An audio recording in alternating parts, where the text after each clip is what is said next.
ব্রিটেনের ক্ষমতাসীন লেইবার সরকার শেষ পর্যন্ত বাধ্যতামূলক ডিজিটাল আইডি ব্যবস্থা চালুর পরিকল্পনা থেকে সরে এসেছে। এই পরিকল্পনার আওতায় চাকরি-বাকরি, কাজকর্ম করার অধিকার প্রমাণ করতে সংশ্লিষ্টদের একটি নতুন ডিজিটাল পরিচয় ব্যবস্থায় নিবন্ধন করার কথা ছিল। তবে লেইবার সরকার জানিয়েছে, এর পরিবর্তে বর্তমানে চালু থাকা যাচাই-বাছাই ব্যবস্থাগুলোকেই ধাপে ধাপে পুরোপুরি অনলাইনে রূপান্তর করা হবে, যা 2029 সালের মধ্যে সম্পন্ন করার লক্ষ্য নির্ধারণ করা হয়েছে। সরকারের এই সিদ্ধান্ত রাজনৈতিক মহলে নতুন করে বিতর্কের জন্ম দিয়েছে।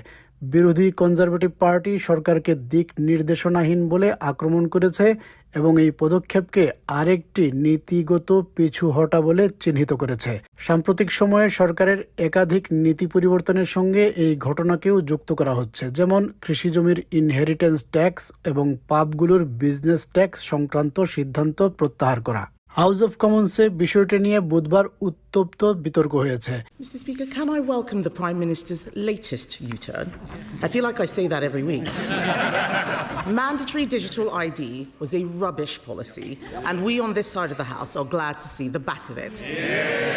But yesterday, the Health Secretary said the Prime Minister's New Year's resolution should be, and I quote, to try to get it right first. To try to get it right first time. He did say that.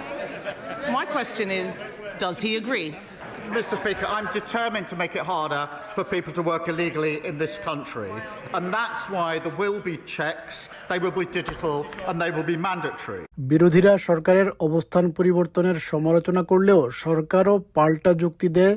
আগের conservative সরকারের আমলেও একাধিক নীতিগত ব্যর্থতা ও অর্থনৈতিক সংকট দেখা গিয়েছিল। সরকার জোর দিয়ে জানায়, তাদের মূল লক্ষ্য এখনও অবৈধভাবে কাজ করা ঠেকানো এবং সেই লক্ষ্য পূরণে ডিজিটাল ও বাধ্যতামূলক যাচাই ব্যবস্থা বহাল থাকবে। The Winterfield allowance, U-turn. Waspy women, U-turn. The two-child benefit cap, U-turn. Grooming gangs inquiry, U-turn. The family farms tax, U-turn. Digital ID, U-turn. Jury trials, U-turn. We hope so. On consistency, don't get me started on 5 Prime Ministers, 6 Chancellors, 8 Home Secretaries, 16 Housing Ministers. They had more positions in 14 years than the Kama Sutra. No wonder they're knackered and they left the country screwed. প্রথম দিকে সরকার দাবি করেছিল, কর্মক্ষেত্রে বাধ্যতামূলক digital ID ব্যবস্থা চালু করলে অবৈধ ইমিগ্রেন্টদের বেআইনিভাবে কাজ করা দমন করা সহজ হবে। তবে এই নীতি ঘোষণার পর জনমতের বড় ধরনের পরিবর্তন লক্ষ্য করা গেছে। এক সময় যেখানে ডিজিটাল আইডির প্রতি উল্লেখযোগ্য জনসমর্থন ছিল, সেখানে ঘোষণার পর সেই সমর্থন দ্রুত কমে যায়। বিপুল সংখ্যক মানুষ ডিজিটাল আইডির বিরোধিতা করে সংসদীয় পিটিশনে স্বাক্ষর করেন, যা সরকারের উপর বাড়তি চাপ তৈরি করে।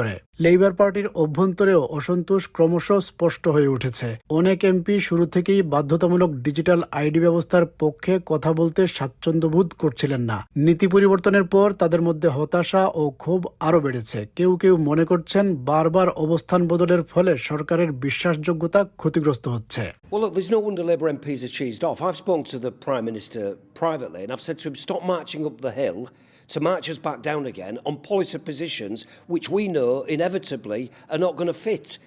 The juries is a great example.